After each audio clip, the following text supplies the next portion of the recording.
రోజుల నుండి 10 రోజుల నుండి ఏదైతే అల్లు అర్జున్ ఇష్యూ మాట్లాడుకుంటున్నారు అంటే ప్రతిపక్షాలకు వేరే వాయిస్ లేకుండా వేరే వాయిస్ ఏది మాట్లాడే అది లేకుండా కేవలం అల్లు అర్జున్ టాపిక్ ను మాత్రమే వాళ్ళు హైలైట్ చేసే విధంగా వాళ్ళు ముందుకెళ్లే విధానాన్ని మేము తప్పుపట్టుకుంటూ మాట్లాడినాం తప్ప ఎక్కడా సినీ రంగాన్ని కానీ అల్లు అర్జున్ కానీ ఏది కూడా ఆ రకంగా మాట్లాడలేదు.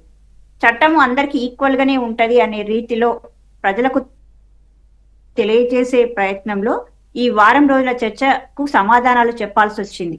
అంతే తప్ప వేరే ఎవరి మీద కక్ష సాధింపు ధోరణి కాదు, ఒక రంగం మీద పక్షపాత ధోరణి కాదు, ఏ రకంగా కాకుండా ఈ రోజు ఏంటంటే పోలీసులు మళ్ళీ ఇన్వెస్టిగేషన్ లో భాగంగా అల్లు అర్జున్ గారిని పిలుచుకున్నారు, ఇన్వెస్టిగేషన్ చేసుకుంటారు, ఎవరు దోషులు ఏంటో పోలీసులు తెలిసే పనిలో ఉంటారు. అది ఆ ఇష్యూ అంతటితో క్లోజ్ అంటే పోలీసు చూసుకునే లా అండ్ ఆర్డర్ విషయంలో ఉంది కాబట్టి, లీగల్ జ్యుడిషియరీ విషయంలో ఉంది కాబట్టి, అది ఏంటి అనే అది ఇన్వెస్టిగేషన్ చేసే పనిలో ఉన్నారు కాబట్టి ఇంకా దాన్ని మనము ఈ చర్చలో కొనసాగించుకుంటూ మన కాలయాపన చేయడం, రోజుల తరబడి ఏదైతే కార్తీక దీపం సీరియల్ ఉందో ఆ సీరియల్ లాగా రోజు దాన్ని లాక్ చేయడం కరెక్ట్ కాదని ఉద్దేశం.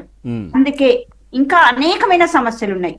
ఈ రోజు రాష్ట్రంలో గత 9.5 సంవత్సరాలు పరిపాలన కొనసాగించిన బీఆర్ఎస్ పార్టీ ప్రభుత్వ పెద్దలు అనేక కుంభకోణాలకు పాల్పడ్డారు. ప్రజా సొమ్మును ఏ రకంగా అంటే యథేచ్ఛగా వాడుకున్నారు, దుర్వినియోగం చేసిళ్ళు. వాళ్ళ ఖజానా నింపుకోవడానికే 7 లక్షల కోట్ల అప్పులు చేసి ఏం చేసిన అప్పులు చేసి కొప్పులు పెట్టిండ్లు అనే రీతిలో వాళ్ళు ఆ రకంగా బిహేవ్ చేసిన విధానం మనం మొన్ననే చూసాం. ఏదైతే కేటీఆర్ గారి మీద ఫార్ములా ఈ రేస్ కేసు విషయం గాని, లేకపోతే ఓఆర్ఆర్ ఔటర్ రింగ్ టెండర్ల విషయంలో గాని, ఔటర్ రింగ్ టెండర్ల విషయంలో కూడా సంవత్సరానికి 600 కోట్ల లాభం వచ్చేదాన్ని వీళ్ళు 30 సంవత్సరాలకు ఒక కంపెనీకి కట్టబెట్టడం కేవలం 7,800 చిల్లర దానికి మాత్రమే కట్టబెట్టింది. అంటే ఆల్మోస్ట్ 30 సంవత్సరాలకు 18,000 కోట్లు ఏ రకంగా లెక్కేసిన 18,000 కోట్లు వచ్చేదాన్ని వీళ్ళు కేవలం ఎందుకు ఒక పావుల వంతుకే ఎందుకు పరిమితం చేసి ఆ కంపెనీకి అప్పచెప్పాల్సి వచ్చింది. ఇట్లా అనేకమైన అంశాలు ఉన్నాయి. మేము అసెంబ్లీలో అడుగుపెట్టగానే విద్యుత్ కొనుగోళ్ల విషయంలో ఏం జరిగిందని చెప్పి ఒక పవర్ పాయింట్ ప్రజెంటేషన్ మా మంత్రులు క్యాబినెట్ కూడా ఇచ్చేశారు. తర్వాత కాళేశ్వరం ప్రాజెక్ట్ అవినీతి కూడా చూసాం. కాళేశ్వరం ప్రాజెక్టు కూడా నాసిరకంగా ఎవరి అనుమతులు లేకుండానే ఇష్టానుసారంగా డిజైన్లు మార్చేసి వాళ్లకు అంటే 35,000 కోట్ల రూపాయలున్న ఇన్వెస్ట్మెంట్ ఉన్న కాళేశ్వరం ప్రాజెక్టును 1,50,000 కోట్లకు పైగా అంటే వాళ్ళ స్వలాభం కోసం ఏ రకంగా తోస్తే ఆ రకంగా వాళ్ళు ఆ అంచనాలను పెంచుకుంటూ వెళ్లే విధానం. ఇప్పుడు మనం ప్రతిదీ కూడా వాళ్ళు చేసిన, ఫర్ ఎగ్జాంపుల్ చెప్తాను, మా దగ్గర ఉన్న సెంట్రల్ జైలును కూలగొట్టేసి, వరంగల్లో ఉన్న సెంట్రల్ జైలును కూలగొట్టేసి ఆ స్థలంలో హాస్పిటల్ నిర్మాణం కట్టిండు, సూపర్ స్పెషాలిటీ హాస్పిటల్. దాన్ని ఎవరు కాదనరు. కానీ ఆ స్థలాన్ని కూడా కోట్లాది రూపాయలకు ఒక బ్యాంక్ లో తాకట్టు పెట్టిండు. దీనికి అయ్యే ఖర్చు 100 కోట్లు అయితే తాకట్టు పెట్టిన ఖర్చు 1,000 కోట్లు. ఈ రకంగా ఎక్కడెక్కడ ఏం చేశారు, ఎక్కడెక్కడ అవినీతి చేశారు. వైన్స్ టెండర్ కూడా ఆఖరికి అంటే ముందస్తుగా 6 నెలల ముందుగానే వైన్స్ టెండర్లు మా ప్రభుత్వము వస్తుందో రాదో ఏమైతుందో నడపడానికి ఉద్యోగులకు ఇవ్వడానికి జీతాలు లేవు అని చెప్పి వాళ్ళ ఖజానాను పెంచుకునే ప్రయత్నంలో లిక్కర్ షాప్లకు వైన్స్ కూడా ముందస్తు టెండర్లు నిర్వహించిన ఘనత అనేది గత బీఆర్ఎస్ పార్టీకి ఉంది. కాబట్టి ఈ రోజు ఎక్కడెక్కడ ఏ అవినీతి జరిగింది, అసలు అవినీతి అంటే కేటీఆర్ కేసీఆర్ జోలికి వెళ్లే వాళ్ళు వేరే ఏ ప్రభుత్వం ఉండదు అనే చర్చ నడిచింది. కానీ మా ముఖ్యమంత్రి గారు గాని, మా కేబినెట్ గాని, మా ప్రభుత్వం గాని దానికి ధీటుగా ఎవరు అవినీతి చేసినా ఖచ్చితంగా మేము వాళ్ళ మీద యాక్షన్ తీసుకుంటాము.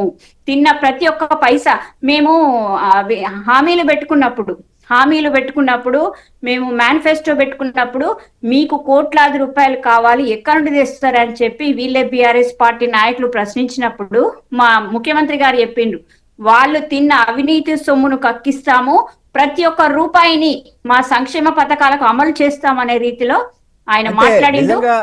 రవలి రెడ్డి గారు అది సాధ్యమేనంటారా? అంటే డబ్బులు కక్కిస్తారా, శిక్షలు వేయిస్తారా? ఈ రెండిట్లలో ఏది జరుగుతుంది? నేనేమంటున్నా అంటే ఇప్పుడు కాళేశ్వరం ప్రాజెక్ట్ ఉంది. కాళేశ్వరం ప్రాజెక్టు అవినీతి జరిగినప్పుడు దాన్ని టెండర్ కంపెనీ కానీ లేకపోతే దాన్ని మొన్ననే చూసాం ఇన్వెస్టిగేషన్ లో ఫలానా ఐఏఎస్ ఆఫీసర్లు ఏదడిగినా కానీ, ఇన్వెస్టిగేషన్ ఆఫీసర్లు ఏదడిగినా కానీ గుర్తుకు లేదు, తెలియదు, మాకు తెలియకుండా ఏసీలు అనే రీతిలో సమాధానాలు చెప్పిన విధానం అంటే వాళ్ళకి అక్కడ తప్పు జరిగింది, తప్పించుకునే ప్రయత్నం అనేది చేయడంలో భాగంగా ఆ రకంగా చెప్పిండు. అంటే నిజాలు ఒప్పుకుంటే ఎక్కడ వాళ్ళ మీదకి వస్తుంది అనే భయం కూడా ఉంది. ఈరోజు కోట్లాది రూపాయలు ఇప్పుడు ఈ ఫార్ములా రేస్ విషయం తీసుకోండి. ఏదైతే మనకు సింపుల్ గా 55,000 కోట్ల రూపాయలే కనిపిస్తాయి. అంటే జిహెచ్ఎంసీ నుండి పెద్ద ఎత్తున ఏం పోలే కదా. కేటీఆర్ గారు నెక్స్ట్ రోజు ప్రెస్ మీట్ పెట్టి అసెంబ్లీ తర్వాత ఒక 2 గంటలు మాట్లాడిండు. అంటే ఆఖరికి ఆయన మీద కేసు ఎఫ్ఐఆర్ నమోదై ఉంది, ఏసీబీ వాళ్ళ కేసు నమోదై ఉంది. ఈడీ వాళ్ళు కూడా ఎంటర్ అయ్యే టైంలో ఆయన ప్రెస్ మీట్ పెట్టి నేనేం పెద్ద తప్పు చేయలేదు, ఇది పెద్ద అది కాదు, 55,000 కోట్లే అనే రీతిలో మాట్లాడుతున్నారు. అంటే నేను ఒకటే అంటున్నా, ప్రజాధనం ₹1 గాని ₹2 గాని ఖర్చు చేసినప్పుడు ముఖ్యమంత్రి యొక్క ఆమోదం లేదా క్యాబినెట్ ఆమోదం, క్యాబినెట్ అంటే ప్రజల తరపున మంత్రులుగా ఉన్న వాళ్ళ ఆమోదమైనా ఉండాలి. ఎవరికి తెలియకుండా నేనే మంత్రిగా ఉన్నాను కదా, జిహెచ్ఎంసీ మంత్రిగా, నేను ఏం చెప్తే అది చెయ్యండి అనే రీతిలో వాళ్ళ ఐఏఎస్ అధికారులను కానీ ఆ శాఖ అధికారులను ఇప్పుడు అరవింద్ కుమార్ గారిని ఆదేశించారు.